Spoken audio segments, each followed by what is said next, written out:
बस इहो जेको ईअं ॾिठव माण्हू हलचल वण ॿूटा गुल सॼो इहो ईअं ई आहे।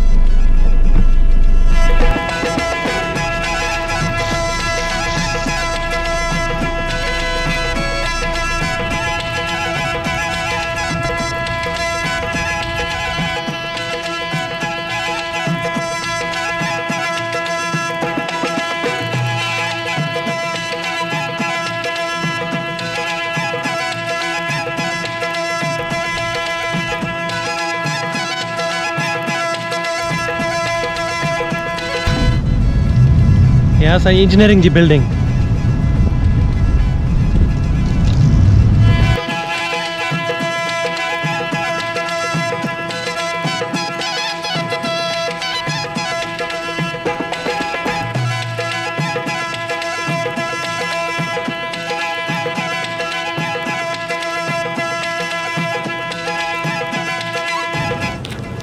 अमरीकी पंहिंजो किन किचिरो ॾाढो सुहिणे नमूने सां रखंदा आहिनि। हाणे ॾिसो हे किन पंहिंजो कीअं रखियो वेठा आहिनि।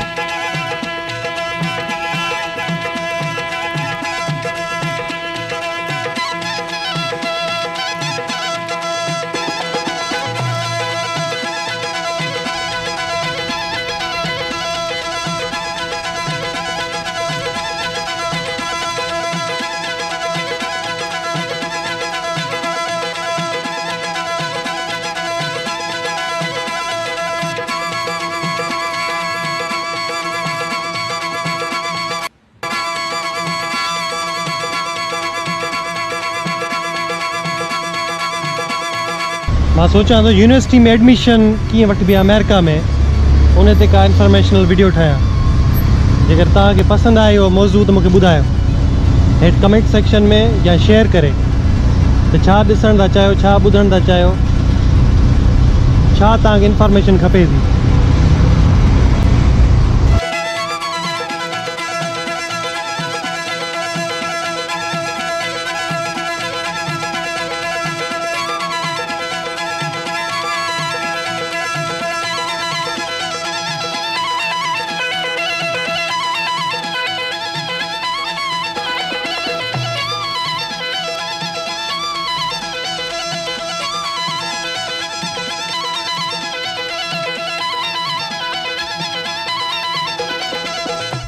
ये जेके साम्हूं था वॾा घर था ॾिसो न बंगलनि वागे, इन्हनि खे फ्रेटर्निटीज़ चइबो आहे या सोरोरिटीज़, ॼण हॉस्टलूं।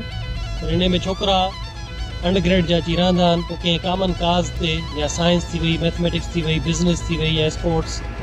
पर अॼुकल्ह कम ॿिया वॾा थींदा आहिनि, हिते तमामु पार्टीज़ घणियूं थींदियूं आहिनि, मज़ो हूंदो आहे ऐं रूप ई ॿियो आहे। ऐं इहो इन्हनि वॾियुनि बिल्डिंगुनि में वञी रहंदा आहिनि।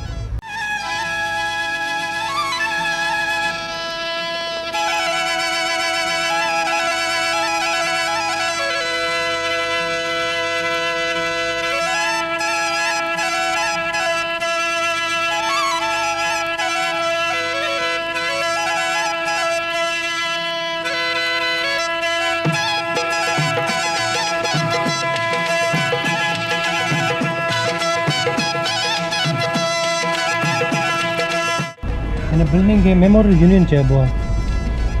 यूनियन बिल्डिंग्स हूंदियूं आहिनि हिते अमेरिका में, हर यूनिवर्सिटी में तक़रीबन, जिते स्टूडेंट बॉडीज़ हूंदियूं आहिनि ऐं ॿिया घणा कम थींदा आहिनि, माण्हुनि जूं शादियूं थींदियूं आहिनि।